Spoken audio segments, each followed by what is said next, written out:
2 of our Bliss retreat.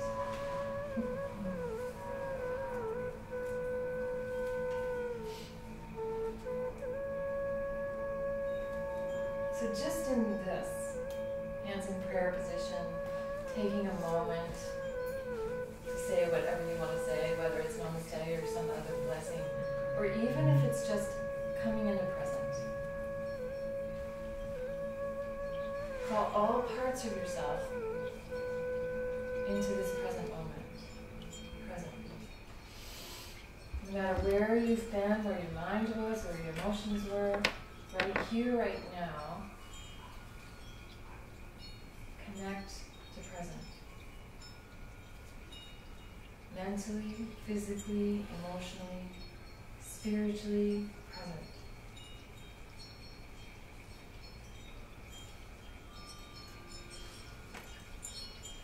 This is one of the Bliss practices, word vibrations, understanding that you can connect to a frequency, a vibration through a word.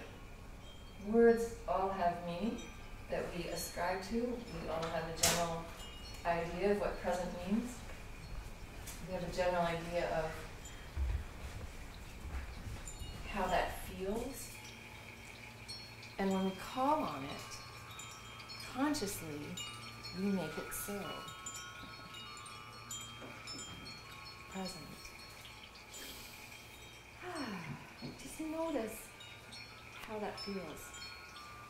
There's also a specific to the language. Connect to the frequency and vibration of present. Or call all parts of yourself present, rather than just saying present or I am present. When you get a little more specific, a little more precise, you begin to command your space and your energy. This is a tool I've taught many business people. It's one of the simplest and most profound to start meetings, because there's everybody's energy and they're coming in from wherever they've been. And it's hard sometimes to get that synchronicity, that harmony, that intentional, unified space to actually have a meeting. And they don't have to call it an energy tool. They don't have to call it alchemy or anything like that. All they have to do is use the term and do it themselves. Ask people, can you come in to present with me now? I've had many people say how they say it. They say it very simply, and it works. They said, our meetings at our company have completely shifted. They've completely changed, and all I use is the word vibration of present. And I just invite people in to present. And I said, everything flows. So I wasn't going to teach this right away, but it was useful. For me personally, because after hair and makeup, I was a little, not in my ease. And that's just me. That's just my resistances. Yeah, lifetime of resistances. So, present. I have so many juicy things for you today, but what do we do in this name tag? I wanted to get to know each other in a beautiful little ceremony. And Kumari, you want to share how we're going to do it with me? Be my demo partner. So probably to the side is best, right? Okay, so we're going to take a moment and be with each other, but also bless each other. It's a blessing and honoring. So simply, I bless and honor the bliss in you as I bless and honor the bliss in me.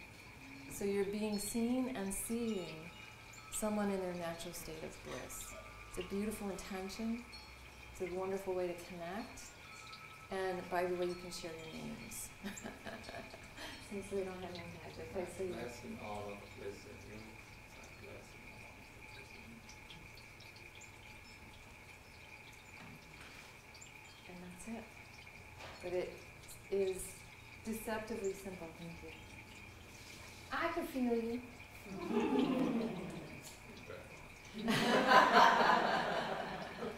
It drops you down in your heart space to say something this beautiful to someone. It drops you into your loving connection. And you'll start learning each other's names as well. So I want you to do this. Just take a moment with as many people as you can. Kumari's going to play the bowls. And I don't have my mama bowl. My practitioner bowl. It's behind you, Kumari. Is that okay if I play the bowls and I'm going to wiggle it apart? I need my bowl. My bowl babies. No, just I think introducing yourself would be nice. I'm Amy. I bless and honor the bliss in you as I bless and honor the bliss in you. You know what the other thing happens with this? Remember how I said it's always receiving first? Because we all have such a hard time taking in the love, taking in the happiness. It's hard for us to receive fully. Usually, most of my students, anybody who come to me, is usually way good at giving.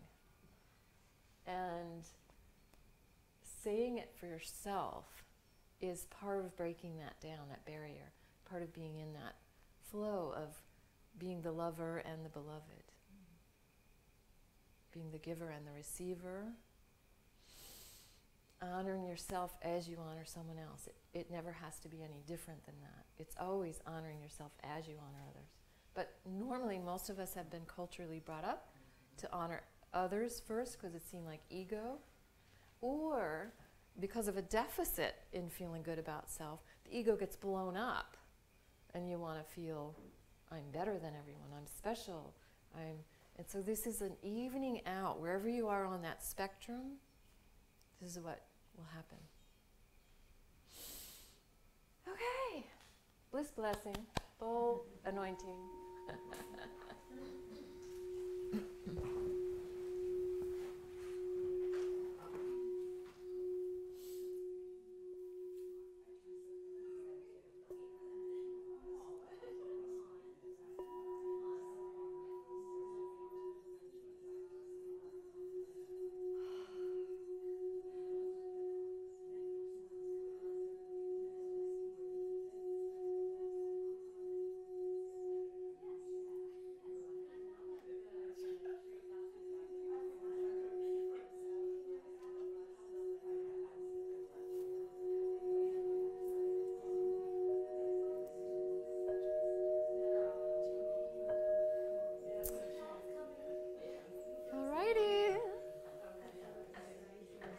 You are blessed. You're bliss blessed.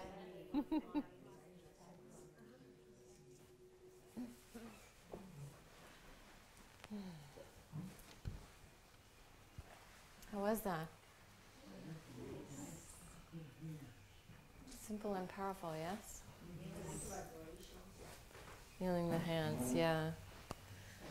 We don't touch enough in conscious ways. I'm sorry? As a kinesthetic, I love the touch, yeah. Kumari and I, whenever we get fussy, I asked him, what do you need when we're getting upset? He's not able to hear me. I'm very verbal and articulate, and I can pound that nail over and over to try and express what I'm feeling. But he said, I need touch. So it goes in very differently. So if I'm trying to say something that's difficult to hear, difficult to say, if I hold his hand while I'm saying it, it goes in completely differently. He's able to actually hear me. It's wild. It's simple, but I'm glad I asked. Yeah. Well, I would see that, and so I would say it another way and another way. And I.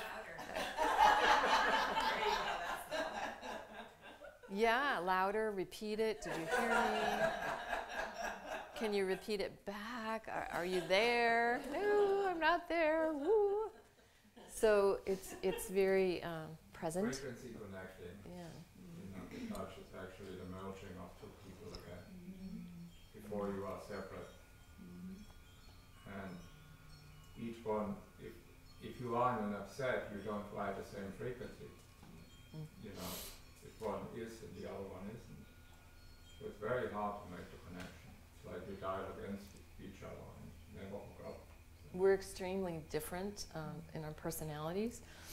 And even though he's the love of my life, he's one of the more challenging personalities for me because he's fast and he's physical and he's rushing through spaces and I'm like a little bird feeling plastered against the wall, and the elephant has come through the door and he's moving, knocking down trees, and I'm the hummingbird going, woo, woo.